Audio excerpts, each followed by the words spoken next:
Some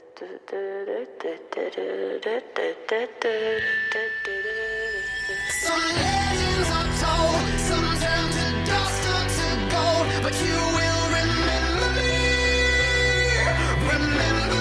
for centuries. This is the Cameron Parker Show, brought to you by Spreaker, where we discuss everything from around the local professional sports scene in Colorado, such as the Denver Broncos. Chris Harris comes out. I don't know if he was on the drive, but he said, I knew 15 seconds into that game that I should have been on T.Y. Hilton. If players are coming out and saying that, it falls again on the coaching staff. Not to mention insiders from around your local sports scene. Ryan Spilborgs, former outfielder for your Colorado Rockies. It's not going to be the 25 guys that leave spring training that are going to be the only guys the entire season. I mean, you need depth. You need guys that are going to be in your minor leagues that you may not expect. Ryan Edwards. You know, when you're talking about an offensive line, it's about the five best guys, right? And you're talking about the five best guys gelling. There hasn't been a lot of time for that.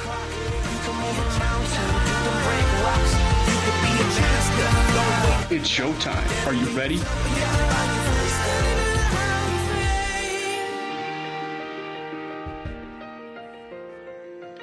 Welcome in, ladies and gentlemen, and I am joined by a good friend and, well, a baseball aficionado, and that will be my best bud, Brooks Benson, joins the show. How you doing, man?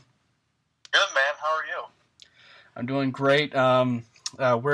It's going to be a baseball-filled Cameron Parker show, one that really we haven't had the luxury of having in the creation of the Cameron Parker show.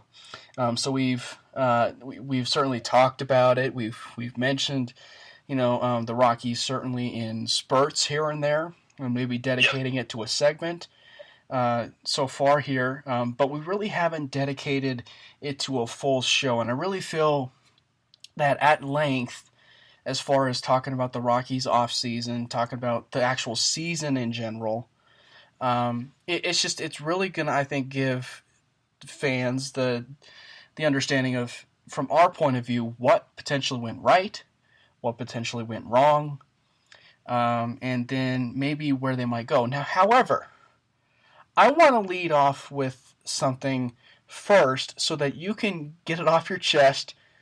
It's been kind of holding you back a little bit. I mean, you're not afraid to speak your mind, certainly, about it, and that's a fact. But that is a fact, and I agree with you, and that is a fact that home runs, some people consider home runs to be overrated. And you look at the World Series right now, it's 2-0. The Astros are leading the Dodgers right now. But it's 2-0. My TV must be slow. Yeah, but the first run of the game was a home run. It was. But so go ahead and talk a little bit about it. Go ahead and vent about it. Let everybody know why home runs are not overrated. Well, I can tell you one thing. I've been. This is my 5th year playing college baseball, and I was always told growing up to just hit the ball up the middle and hit the ball on the ground. That's the way you're going to get hits, and so I always believed it because that's what coach said. And the older I've gotten, the more I've figured out that the more you put the ball in the air, the more hits that you're going to have, no matter what. It's data proven. It's been proven over and over by these coaches and these hitting guys out there. Just put out data, and it's just obviously it's shown in the big leagues this year because everyone's trying to hit a home run, and they've all on purpose changed the way they swing their bat to elevate the ball a lot more. And obviously that's shown. I mean, pitchers will say the ball is juiced, but I disagree. I think guys are starting to figure out an elite swing pattern, which was making the game amazing. Like, shoot, we just had our 11th, 12th home run of the World Series, and it's only game 3. Like, Like, you can't get more exciting than that. Home runs are fun. Ground balls suck. Yeah, exactly. I'll be the first one to say that. I am totally bought into the fly ball revolution. From my point of view, it's worked for me. I've been struggling this fall, but I'm not really too worried about it. Gonna change some things up this off season, see how the spring goes. But overall, it's been great for baseball. Well, and I guess the part that I've had maybe an issue with it as far as, and you and I have talked about it, but I have no issues with home runs in general, because if you're a home run hitter in general, and you were brought in or drafted to be a home run hitter, then you better be a home run hitter. But my question for you is, does that change the view necessarily of a guy like a DJ LeMahieu? Does it change kind of that point of view to maybe where they want to build a lineup full of home run hitters instead of having 5 guys that are like a DJ LeMahieu, who is going to hit 330 but really only hit 5 to 8 home runs a year? I mean, guys like DJ, you look at DJ's swing, and he has a very compact, I'm just going to throw my hands to the baseball kind of swing. I'm just trying to get singles. I'm just trying to put the ball in play. I don't want to strike out. And I mean, there's always going to be those kind of guys, because not everyone's going to buy into the whole fly ball revolution that a lot of hitters are buying into. But at the same time, it's like there's going to be a lot of these organizations are starting to turn to it, and there's going to be a lot more players like DJ who are going to be coming up with an elite swing pattern. And it just looks like the Astros just put another run up. Not a home run, unfortunately. But a lot of guys like DJ are going to just come up in the big leagues, and there's home runs are just continue to go up because everyone is buying into it. At least mostly everybody is buying into the whole craze. I mean, if you look at DJ, the dude's built. Like, that dude is stacked. Yeah, I mean, I was just going to say, you actually look at him, theoretically, I said the same thing about Fowler, until Fowler finally got it when he was with the Cubs. Mm-hmm. He started getting it a little bit with the Astros, kind of working on his swing pattern. But really, you look at with Dexter, and and I've said it with Dexter, and I've said it to you as well with Dexter, and now DJ LeMahieu, but I felt that it's based on body type and his ability to inside out a baseball, which is phenomenal, regardless of the home run revolution or not. His ability to inside out a baseball, whether the pitch is in on the hands, and his ability to have incredible bat speed to hit the ball the other way on a single is still impressive. But, it is. Don't get me wrong. Yeah, but I feel based on his body size that he should be able to hit 10 to 15 home runs a year. Dude, he can hit 20.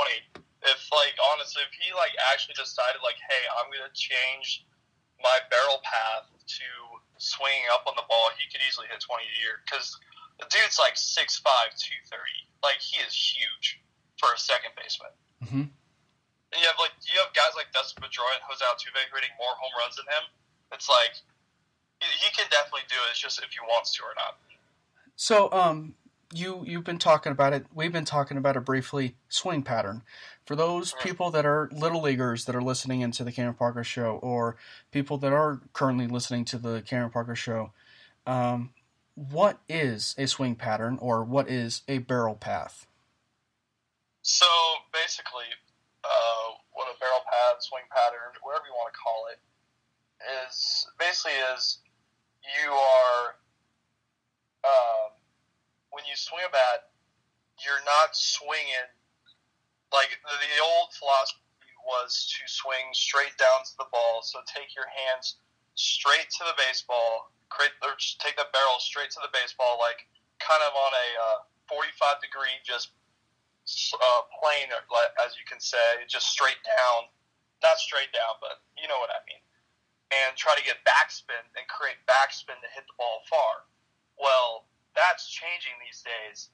Guys are starting to figure out, hey, if I can get my barrel behind me and able to like kind of twist my body towards the baseball on time, that'll create better launch. And it's basically the every pitch comes in on about, I think it's about 5 to 10 degree angle, 5 to 10 degrees coming down. And what you want to do is meet your bat on the same plane as the pitch. So that's what they call it's Ted Williams has been saying all along, but people are finally starting to figure it out. Only the elite hitters figured it out, but now all of a sudden people are like, oh wow, Ted Williams was right.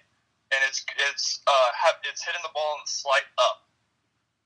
It's not like you're totally like dipping your back shoulder way into the ground and swinging up. It's no, you're having your barrel on a plane that's the same plane as the pitch, so you can meet the pitch to have a better chance to get a base hit. Speaking of almost right on cue, Altuve just almost hit a 2-run home run. Oh man! But yeah, and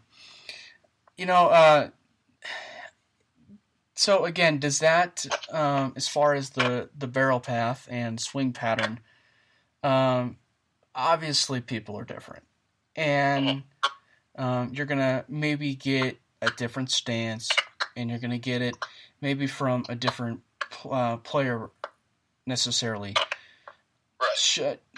Does that change necessarily maybe how a team is built? I mean, let's just take the Rockies, for example. Mm-hmm. They have, let's just say, 5 home run hitters. Okay. You got Cargo, you have Charlie, you have... I'm taking the Cargo season with a grain of salt because of his career. Right. Cargo's been a proven home run hitter. Charlie has really taken a huge step forward. And if you were to look at maybe a great example to kind of what you're talking about, he's not only revolutionized his path as a hitter, but he's revolutionizing his game to be a very complete hitter, to where the swing pattern doesn't just affect singles or doubles, but he's now having the ability to hit home runs on a regularity. And so then you got Charlie, and then you have Nolan, and then you have Cargo, and then you have now Trevor Story, coming up, and Ian Desmond. People may look at the numbers and think that, well, he didn't put up necessarily a lot of numbers, but folks, Ian Desmond has tremendous power. You look at the time when he spent with the Washington Nationals, when Jason Worth was there and Ryan Zimmerman was actually really healthy, and I believe Harper was still around there, but that was a home run hitting team, and Ian Desmond was a big part of it. He hit, I think it was 20 to 25 home runs about every single year or so, but so he's kind of a guy that can be thrown in there. And then you throw in Jonathan Lucroy, at least in his career, he's shown the ability to have some pop. Yes. But my question is, and this is kind of maybe even leading to, I guess, no DH or DH, discussion, but does your fly ball revolution apply to pitchers? Because you look at guys like Jake Arrieta, you look at guys like Madison Bumgarner, pitchers that can rake, to use that terminology. Is there a way where maybe the home run revolution can go to the pitchers? Because I feel that if it's a pitcher, it's only just going to make it that much harder for a pitcher on a mound to actually figure out, okay, where should I throw a guy like a Madison Bumgarner, or where should I throw a guy like a Jake Arrieta, because it's going to make the lineup complete. I think as as long as there's no DH in the National League and the pitcher can hit, I mean, I think it will change it a little bit. But at the same time, I think the pitchers are just so focused on their job and what they have to do on the mound that I think it'd be guys like Madison Bumgarner's, Zach Greinke, guys like that who might, or Jake Arrieta, even John Gray, because John Gray hit an absolute nuke this year. It could change it a little bit, maybe hit like 3 or 4 more home runs. I mean, I wouldn't be surprised. Shoot, Madison Bumgarner's a dude, and he's ridiculous. He's crazy, so I wouldn't be surprised if it changed for him as well.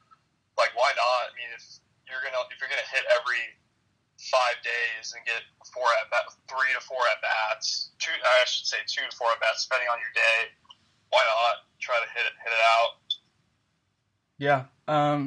Well, I just think it kind of helps make the team overall more complete, especially 1 through 9, because it's and it obviously there's separate entities of topics that go into a no DH or DH discussion, but as far as the double switch, and I'm a huge proponent certainly of a no DH personally, but just because of the whole mixes and matches with the National League, I prefer the National League more. However, that I would say that maybe the home run revolution is probably more involved with the American League, with some of the hitters now, and especially with some of the young players. You look at the New York Yankees and Gary Sanchez, and the Judge ruled this year, and that was Aaron Judge. I mean, he basically proved that he can be able to put a ball in play and hit about 60 home runs. So, Aaron Judge he was insane this year, and I think Altuve will. I've been just watching Altuve, how he's been playing and everything. I think Altuve is going to win the MVP, but I mean, no doubt Aaron Judge is Rookie of the Year. Yeah, absolutely. So then let's transition a little bit now. You talked about the MVP. Who is your National League MVP? Because this to me is the more intriguing debate, because you have a guy in Paul Goldschmidt who, in my opinion, should have won a National League MVP at least a few years ago. And I don't, because I was just going to say, I was mentioning about Altuve a few years ago, that Altuve was the best player in baseball that no one will ever talk about. Well, now people are starting to talk about him, and people are really starting to understand, well, this guy is a star. Yeah. And that he is tremendously good for being 5'6". Mm-hmm. Paul Goldschmidt, I feel, has now had the torch passed to him as far as being maybe the best kept secret as a superstar. I mean, maybe that's wording it wrong, but I don't really think people understand just how tremendously good Paul Goldschmidt is. And that's why this NL MVP discussion is so interesting, because you have Giancarlo Stanton, who hit a little bit over 60 home runs, but it wasn't enough to take the Marlins to the playoffs. Then you go into the Diamondbacks, they have Paul Goldschmidt. And then you go to the Rockies, where there was 2, like the Chicago Cubs last year, there were 2 bona fide NL MVPs in Charlie Blackmon and Nolan Arenado. So it's a little bit of an interesting MVP race. And so who, in your opinion, I guess, is the National League MVP? My gosh, I still don't even know. It is. I mean, I want to pick, as I know I'm just being biased, whatever. I want it to be either Nolan or Charlie. I mean, those dudes just put on a phenomenal year offensively and defensively. And I'm surprised Charlie Blackmon wasn't up for finals for the Gold Glove. You and me both. I was thinking the exact same thing. Even with Trevor Story, too, but that's a different story. Oh, Trevor, Trevor Story will have his Gold Gloves, no questions asked. That dude is legit. Yeah. He has saved a ton of runs. But I mean, Jean-Carlos Stanton, you can't really go wrong with his how many home runs he has? Like what, 59? Yeah, 59, or maybe he eclipsed 60. I can't remember. I can't remember either. And Paul Goldschmidt, that dude's he is so consistent. Like, it's unbelievable how good he is. And the fact that no one talks about him is mind-blowing to me. Yeah. I mean, I get he's in Arizona, but, like, come on. Yeah, I know. Dude, unreal. So, I mean, it's just, and you think about even his glove. You know, you think about in the National League West, Paul Goldschmidt, I think, was coming on right when Todd Helton was nearing the end of his career. And the reason why Todd Helton would never, ever get another Gold Glove late in his career was because of the fact that Paul Goldschmidt was at first base. Yep. Because I also don't think people understand just how tremendous of a glove Paul Goldschmidt has. So very underrated. Yeah, very underrated. He's very good. He is also maybe into that new wave athletic first baseman. I think he's so underratedly athletic. If I just made a word up, underratedly. But and so for me, and I've said numerous times that you want to talk about consistency as well. Nolan Arenado, there may not be a more consistent hitter right now than Nolan Arenado. I mean, what was it, 130 RBIs the last 3 years? Yeah, 130 RBIs the last 3 years, close to 40 home runs. I think he was at like 30. He was 38 this year. It's like 38. Yeah, I think so. He had 41 last year or 42 last year, and then he had 41 or 42 the year before. He's just incredibly consistent for a guy that is going to hit nearly 40 home runs a year, and he's going to be darn near close to a batting title. So, and I think that that's the thing that just makes Nolan Arenado incredibly, and just incredible of as far as an incredible hitter, because of the fact that he can, not only say with his glove that I'm the best third baseman in baseball, but he is maybe, aside from Paul Goldschmidt, the most consistent hitter in the National League. Oh, 100%. And so I think that now, and I think the one thing that Charlie has maybe a little bit over Nolan, and this is why I think that, you look at the two candidates, it's really hard. And do I feel that this is the year that the Rockies win a National League MVP, kind of like when Helton won it or when Larry Walker won it? I don't know, because it's just so hard to predict. But certainly having two guys up for the Sportsman Player or the Player of the Year, it certainly helps your candidacy. But for Charlie Blackmon, though, if he continues to put up numbers in the way that he's doing, there will be that consistency with him. And I completely disagree with the splits as far as Charlie Blackmon is concerned. Look, did he have a huge discrepancy as far as, maybe a 100 plus 100 batting average discrepancy? Yes, he did. But did you see what that discrepancy was? I mean, he was like 340, 350 batting average at home. And then you look at, maybe it's like, no, it was like 370, 380 at home. But then you look on the road, he was like 270, 275. People will kill to bat 275 on the road. Oh, yeah, it's hard to hit on the road. Yeah.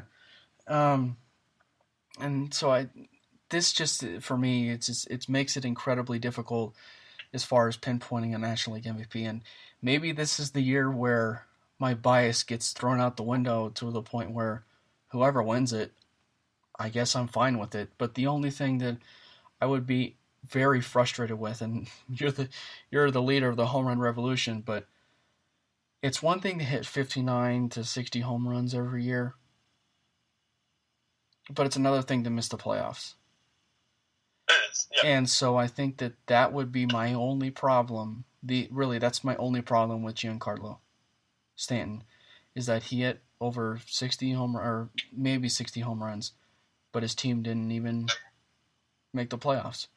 And Charlie and Nolan did. Oh,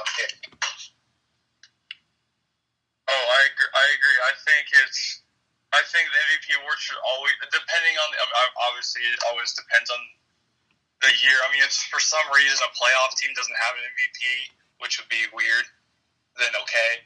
But at the same time, your MVP should be a guy who helped his team get to the playoffs, because that's the value of having a player like that. That's why it's called the most valuable player. Yeah, absolutely. It's just, I don't know. I don't know. All right, well, let's take a quick break, and then when we come back, we're going to talk about the Rockies some more. We're going to talk about the Rockies. We're going to talk about, what happened this year, what stood out, what was some of the negatives, what were some of the positives. We're going to discuss that next, right here on the Cam Parker Show. We're going to take a quick break. We'll be right back.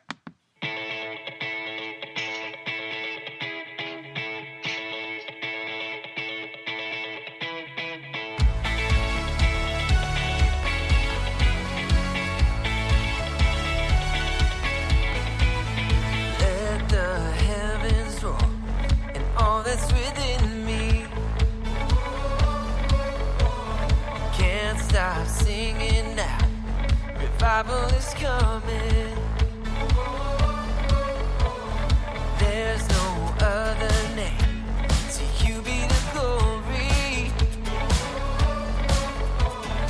Every victory you have delivered me. Don't ever stop. Come on and sing it now. Lift up a shout and praise. With all my heart, I will bless your name. Give it all to you. You're all I need. From the grip of pain, you have rescued me. Sweep me off my feet. I will dance for you.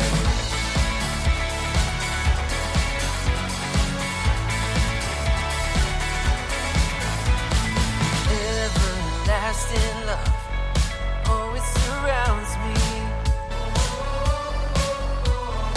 Vindicating grace, my God, you're amazing. Don't ever stop. Come on and sing it now. Lift up a shout and praise. With all my heart, I will bless your name. Give it all to you. You're all I need. From the grip of pain, you have rescued me. Sweep me off my feet. I will dance for you. With all my heart, I will bless your name. Give it all to you. You're all I need. From the grip of pain, you have rescued me. Sweep me off my feet. I will dance for you.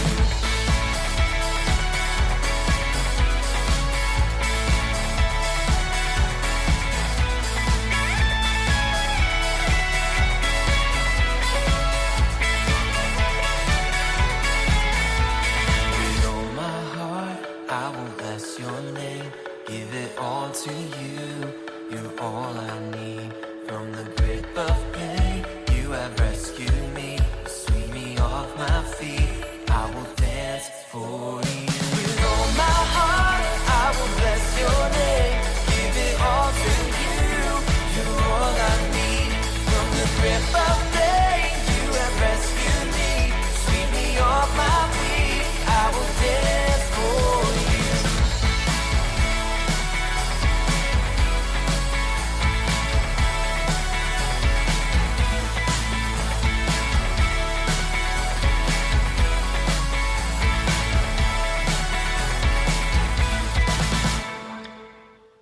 Well, the Colorado Rockies were 87-75, one win shy of my prediction. I just want to throw that out there. I cannot believe that actually literally came to. That was one game away from coming to fruition. And the fact that I called the Rockies were going to make the playoffs, I said that the Chicago Cubs weren't going to make it to the World Series. They were probably going to make it to the National League Championship Series and lose to the Giants or the Dodgers. And by the way, I want to say that I intentionally, with air quotes, intentionally picked the Giants to make the postseason so that they would have potentially the worst record in baseball. Just want to. They were bad this year. They were horrendous. You know what? I think that what makes this year incredible from the Rockies' perspective, and really from the National League West perspective, is the fact that now, well, and I guess from the Diamondbacks' perspective also, is that you now have everybody in the division except for the Padres, but they're rebuilding.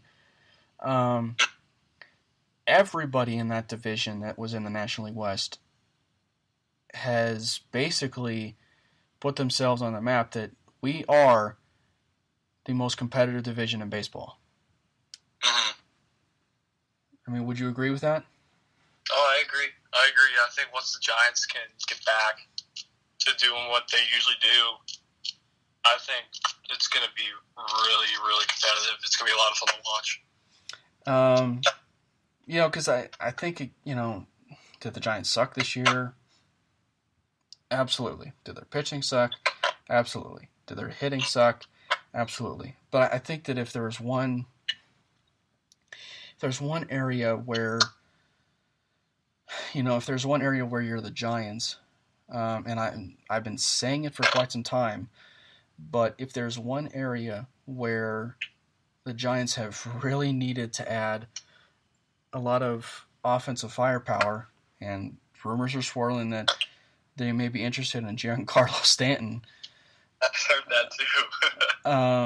But if there's one area where the Giants really do need to make a certain upgrade, it really is more offense. Buster Posey is a Hall of Fame catcher, but you have to protect him every single time when you go out there on a baseball field. You can't just rely on Hunter Pence, who's actually a better player than people, you know, give him credit for. He's awkward looking. He's a retro player, but he can still hit it over the wall. But he's going to strike out a ton. But he's also incredibly inconsistent. And you need a player that's at least consistent enough that can be with Buster Posey. Mm-hmm. I agree. Yeah, absolutely. And so I think that now from the Rockies' perspective, they have to capitalize on this. They have to capitalize on this. And so for you, what were some of your positives, negatives, and maybe growing pains, I should say, of the Rockies' 2017 season? Well, I'll start with the positives. Positive, they made the playoffs for the first time since 2009, and that was awesome. Even though October only lasted a day, and I still get a lot of crap from my teammates about that. DJ! Their favorite one is, what's the shortest month of the year? Rocktober. Ha ha ha. Wow, so funny. I get it. It's been 8 years, guys. But making the playoffs for sure. That was awesome. That was definitely the best part. Other than that, pitching wise, they did so much better than in the past. This year, their rotation is young, but they actually held their own, and I was really impressed by that. There was a few hiccups here and there, yeah. But shoot, that rotation held their own. Got Tyler Anderson, John Gray. John Gray was hurt for a little bit. Who else? Freeland. Freeland. Yeah, Kyle Freeland comes out of freaking rookie. Love that. Colorado boy from Thomas Jefferson. high school. Couple of my buddies I played with at Garden City, they're in his highlight video for his college highlight or his high school highlight video for college recruiting, getting struck out. It was kind of funny. Their bullpen, man, their bullpen was solid. I mean, you obviously got why can't I think of his name? Help me. Pat Neshek, And you got Neshek. Greg closer. Holland. Greg Holland. Wow, can't even think. Comeback of Player of the Year, by the way. He was actually voted Comeback Player of the Year by Sporting it. News. I did see that was good. Yeah, 41 saves, new Rockies record, which is awesome, and tied for NL lead with the Dodgers closer Kenley Jansen, whatever his name is. That dude's cutter is filthy, by the way. Yeah, Really filthy. one pitch. But Pat Neshek, who came a big time role coming in from being traded from the Phillies, but I know he left that slider up to the what's the second guy? Archie Bradley and no, that was Holland. That left it up for. It was Pat Neshek. No, but the triple. Holland also gave up a triple. It's and Pollock. yeah, that was Pollock. But yeah, Neshek gave it up to Bradley.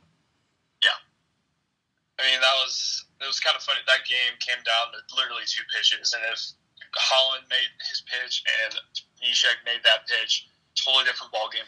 Rockies probably win that game. Yeah, it's funny you say that because if the Rockies get out of that game, based on the momentum and them going back to back that following inning, and drawing to within another one run, a lot of momentum was still on that Rockies side. There was a lot. There was a ton. It was honestly that was one of the craziest games I've ever witnessed. Like that was unbelievable. Yeah. If that you would have thought that was Game 6 of 2011, based on how everything unfolded. Oh yeah. So your negatives. What's that? So your negatives. Negatives.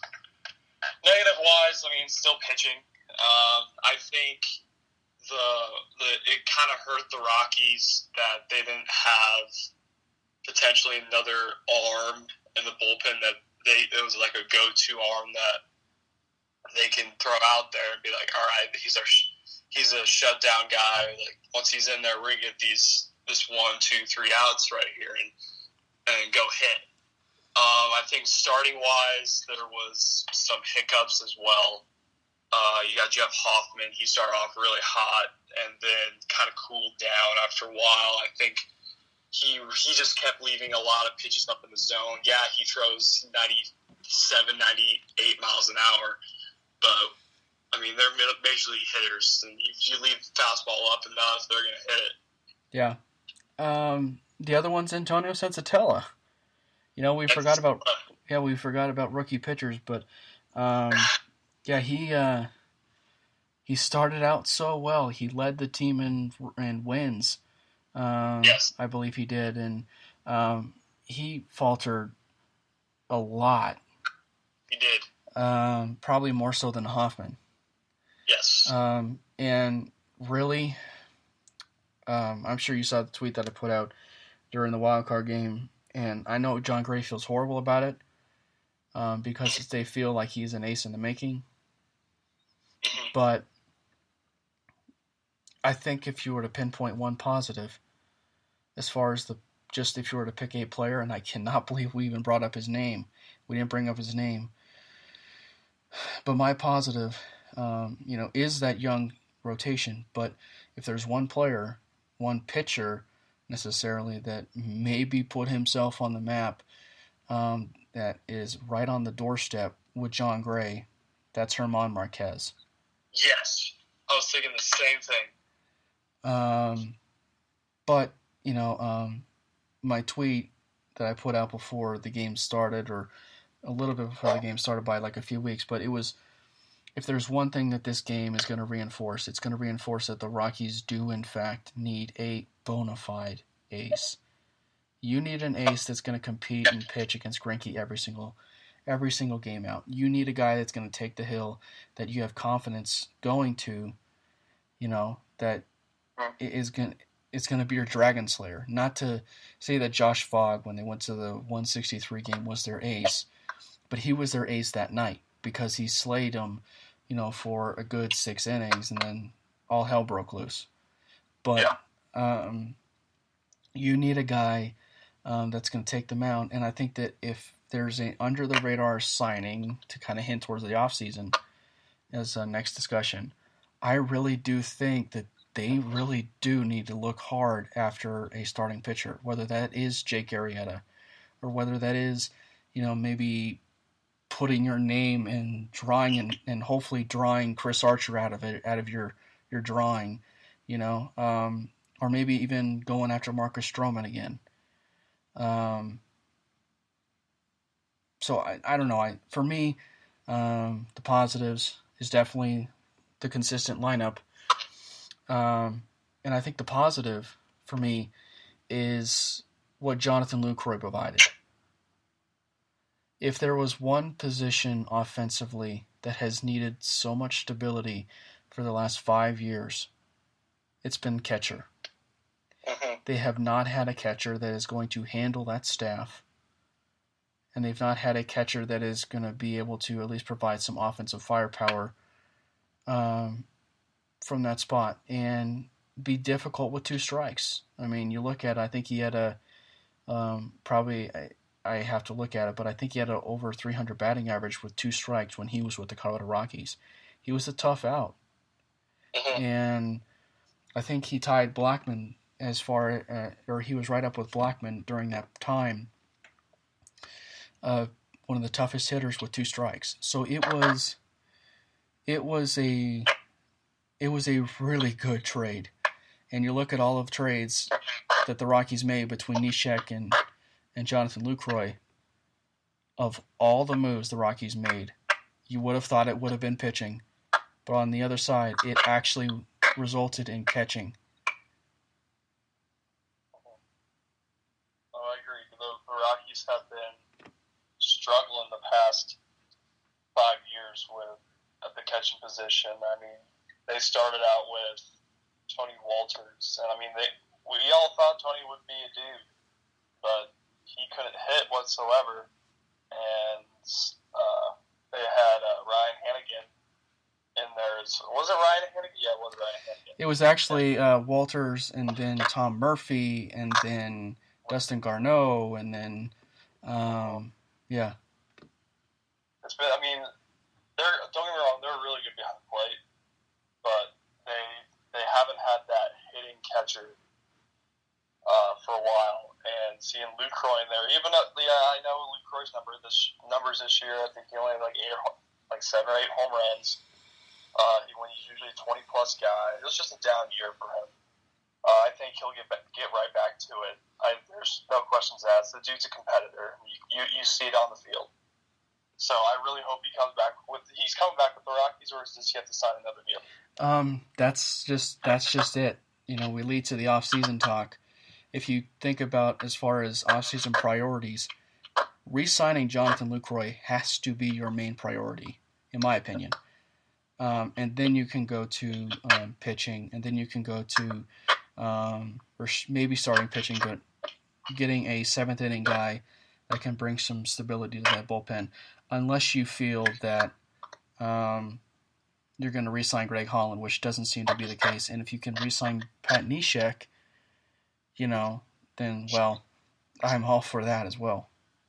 Yes, I hope they can sign those guys back. Obviously, Greg Holland, that's going to be tough because I know he just declined the option, $15 million option.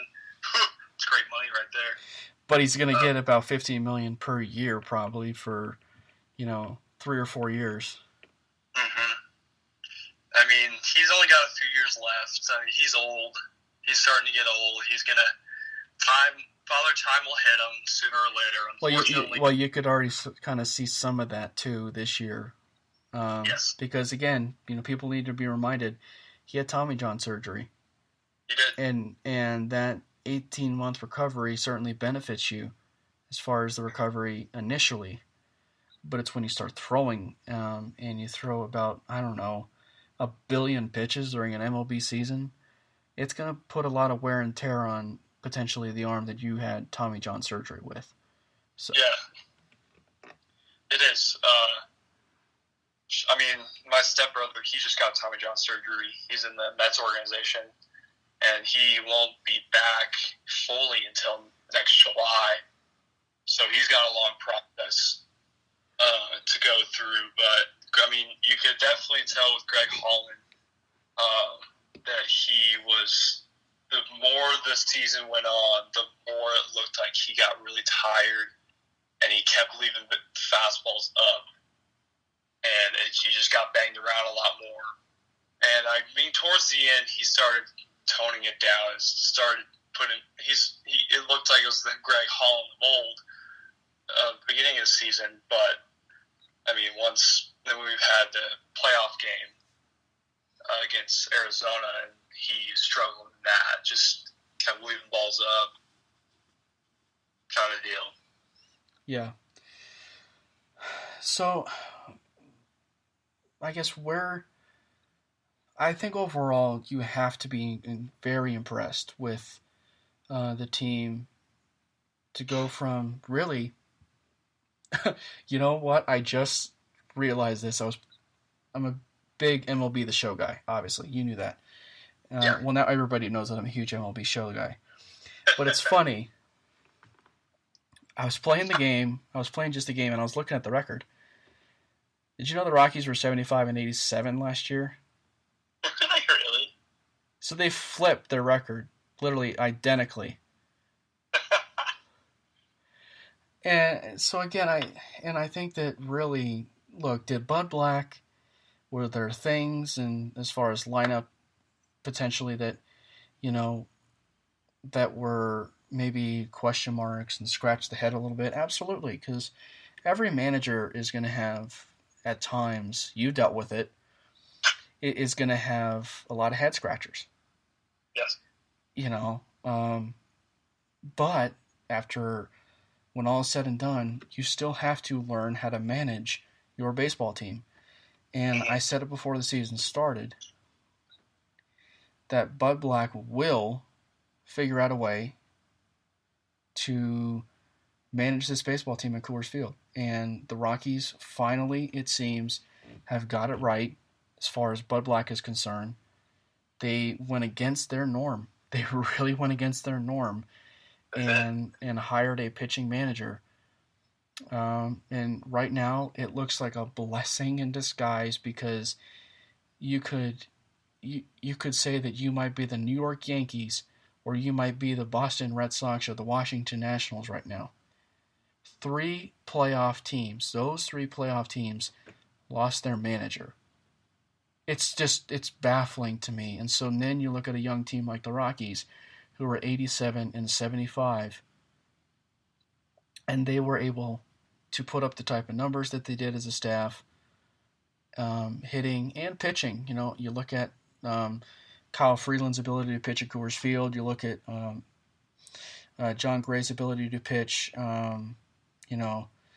better once it started closing time. And I said it to CJ.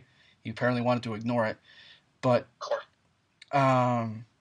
it was the fact that I'm not going to ignore the fact that Tyler Anderson threw about a 2.1 ERA about once he came off the disabled list. I am telling you, to the people that are listening, there is something special about this Tyler Anderson guy. I don't know what it is. Same with Chad Bettis. Chad, incredible story right there. Yeah, I mean, we even forgot about him. So I think were there a lot of growing pains? That's really where the growing pains would come in. Because I think we all knew for a fact that the bullpen was going to be an issue anyway, whether Greg Holland was going to have stability or not. But the starting rotation had its growing pains. But at the same time, you have to be incredibly pleased with the performance of everybody. I mean, Kyle Freeland did what really no pitcher in their right mind would have done, and that's pitch well at Coors Field. I mean, he had a 3.1, 3.2 ERA at Coors Field. That's, I think I was texting you, but that's really the equivalent of like a 2.5 ERA, really, because of the hitter's ballpark that's Coors Field. Mm-hmm. I agree. So I think as far as growing pains, it still would be the starting rotation, because again, you're gonna get the struggles with the bullpen, just because, he's got Bud Black's got to figure out a way to where he can manage his bullpen. So next year, I want to get your take on this, because next year, I said it before this season, but clearly it still appears to be kind of a growing year. It was a growing year still for him. But I really feel that if Carlos Estevez can take his game to another level, and same with, you know what, I'm going to put Scott Oberg in there as well, because Scott Oberg was throwing gas in that playoff game. He was phenomenal in that playoff game. He really was great. And so was Carlos Estevez, if I remember right. Mm-hmm. But both of those guys, I think, need to take the bull by the horns, be with Bud Black about as every single day, be with Steve Foster and the other pitching coach as well. But I really do think that both those guys have an opportunity to be a big play bullpen arm, I should say. Use kind of a half football term, half baseball term. But a big play bullpen arm for the Rockies bullpen. Because you look at the new wave of arms that's in a bullpen, you have to bring in N95 at least. You do. You do. That's how it is now. It's everything is power arms, power bats. That's the way the game is changing. And I think Estevez and Oberg are going to be perfect for the Rockies bullpen. I think as long as Estevez doesn't go crazy, freaking wild thing out there, that's his walkout. I'm just like, oh gosh. Don't throw it over the backstop. But I think once he can control the zone, that dude's going to be very hard to beat. Estevez? You're talking about Estevez? What was that? You're talking about Estevez? Yeah, Estevez. Yeah, see, that he's really the wild card in all of it, because he's such a flex, again, football term, but he's such a flexible guy, and because he could easily go from a 7th inning guy to an 8th inning guy to immediately a closer, depending on how effective he is. Oh yeah, that dude has potential to be a closer, no questions asked. But the problem with the Rockies pitching is there's been so many inconsistencies with a pitcher like that. Rex Brothers, for one. Rex Brothers, I think, had a 1.5 ERA for a period. Well, actually, I should take it back. He had a 0.00 ERA for, I don't know, 50, 60, 70 games, it seemed. And then all of a sudden, he went off the rails. So I think still Estevez is that intriguing guy for me that you look at some of the bullpen. If they didn't want to make a move, they're going to probably make a move anyway. But if they didn't want to make a move, signing I don't know exactly the bullpen arms that are out there, but I'm sure Mark Melanson's regretting his decision that he should have signed with Colorado. But really, if they didn't want to make a move in the offseason, Scott Oberg and Carlos Estevez would be maybe the two in-house bullpen arms that I might go with. Mm-hmm. I agree. I've been kind of like, because I know they got a brand new coaching staff this year, and it's obviously worked well pitching-wise. I know the pitching coach, don't quote me on this, I think this is what he said. Steve Foster. Yeah, Steve Foster. What I believe he says is you have like learn to have an attitude when you're pitching at altitude, or something it was something along those lines. And I really think that's really helped the pitchers a lot, because you get, I mean, don't get me wrong, you see pitchers like, oh, I don't want to go to Colorado, I can give up home runs. I'm like, well, you can give up home runs at Yankee Stadium. That park is the smallest in the bigs. That right field is, yeah. Don't get me started on that right field. Todd Frazier last week in the ALCS just hit one barely, or it looked like a terrible swing and still went out. That right there was all because of his bat path, 100%. That helped a lot.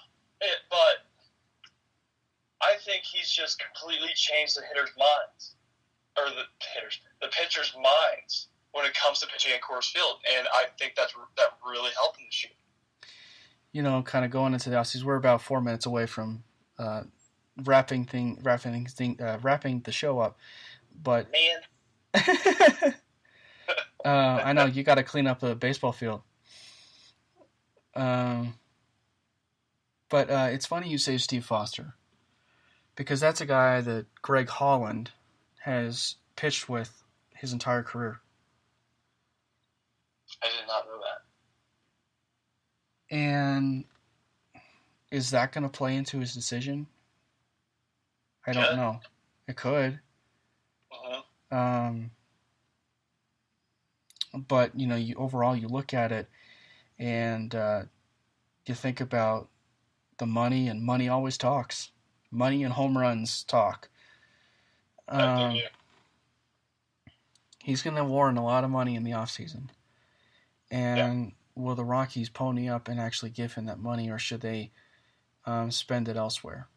Because if I'm not mistaken, the Rockies have... You already saw the new TV deal hit this year with AT&T Sportsnet. If I'm not mistaken, that also would apply to the team as well, meaning that they're going to have at least a good amount of money to spend in the offseason again. They will, yes. So, I mean, I have to do more research on it, and as far as the numbers and the money that they have to spend. But I think ultimately the Rockies... I think they put themselves in a really, really good position this year. As far as a team that's quietly going back on the map, like the Houston Astros. I'm telling you guys, if you guys look back at the last 2 years of the Houston Astros and where they were, and you look at where the Rockies are making the wild card, I don't want to say it's identical, but the path is very similar if things go the way that the team is going. It is. I agree. I mean, because you look at 75 and 87. Mm-hmm. That would have been the year the Astros made the postseason, but you look at the year after, the Astros missed the postseason, and then you look at this year, the Astros are in the World Series right now. And when the Astros made the playoffs, the year that they made the playoffs, everybody was buzzing about the Houston Astros and the team that they had as far as the youth and the overall fountain of youth that the team had. But now you look at the Rockies. They are a very youthful baseball team with a few veterans thrown in there. Mm-hmm. You know, maybe you re-sign Carlos Gonzalez, or maybe that money should be spent elsewhere. But again, the fact of the matter is the Rockies put themselves in a really good position of just making the postseason, because now you might just have a pitcher. You know, you actually just might have a pitcher who has the cojones to say, you know what, there's something about Coors Field. There's something magical happening here. Mm-hmm. And I want to be a part of it. You know, because Mike Dunn said the exact same thing in the offseason. And then you look at Jonathan Lucroy. He said it to his parents, if I'm not mistaken, even before he was traded to the Rockies. But he said that, if there's one place where his parents asked him if there's one place that you would love to watch a baseball game and just be a part of, or watch a game or play at, where would you play? And he said Coors Field. Yeah. So there must be something magical happening over at 20th and Blake, and right now the Rockies are going to at least try and bolster that up and see if they can bolster that bullpen, bolster the pitching staff, and re-sign Jonathan Lucroy in the offseason. But any final thoughts, my man, before we send it off? My final thoughts is I think the Rockies they'll surpass 90 wins next year. I think the pitching will just get that much better. Home runs will always be there, and the fly ball revolution is the greatest thing that ever happened to baseball, because home runs are fun. And yes, bat flip everything, because bat flipping is fun. It is. Even though pitchers say, "Oh, don't bat flip on me," but yet they scream after they strike you out. It's like, whatever, dude. I'm gonna bat flip on you anyway. It's like, I don't care. But I love it, Cameron. I appreciate you having me on the show. I really enjoyed it. Shoot, I'm kind of sad that it's already 9:01. Well, for the record, like I was telling CJ, we'll have to find a way to somehow get all three of us on if we can, whether it's through Skype and CJ on the phone. We'll have to somehow get all three of us on a phone call and maybe do a three-way Cameron Parker Show host. Cameron Parker Show with the three of us. That'd be a lot of fun. I'd be down for that. Yeah. Well, hey, man, thank you very much for spending time, and we will do it sometime here soon. Actually, I'm hoping to do it sometime here soon. To get your talk about the Denver Broncos. Oh, I can go a lot with the Broncos now. Right. Yeah. Well, hey, man, thank you very much, man, for your for coming on, talking about the Broncos and talking about that home run revolution, because ground balls suck. They do suck, of course. Thanks, Cameron. I really appreciate you having me on. All right, man, and go clean up that baseball field. I will. Take care, big guy. All right, buddy. You too. You too. And that was the Cameron Parker Show with Brooks Benson, and we discussed about the home run revolution, the Colorado Rockies. I hope you guys enjoyed the conversation. You guys can check it out on the iHeartRadio app as well as iTunes. And for those of you that contributed onto the show, thank you very much. Please like it and share it on Facebook if you guys enjoyed it so much, and download it. CJ's episode last week had 14 downloads, if I'm not mistaken, of just him talking about fantasy football. So it was great to have him be a part of it, and now Brooks be a part of it. If you guys want to be a part of it as well, please call in. And you can also Skype the show, ladies and gentlemen. Just search the Cameron Parker Show in Skype, and I am just a phone call away. You guys can contribute, talk about the Colorado Rockies, talk about the Denver Broncos. But thank you guys for tuning in, and thank you guys for making me a part of your evening. I'm out.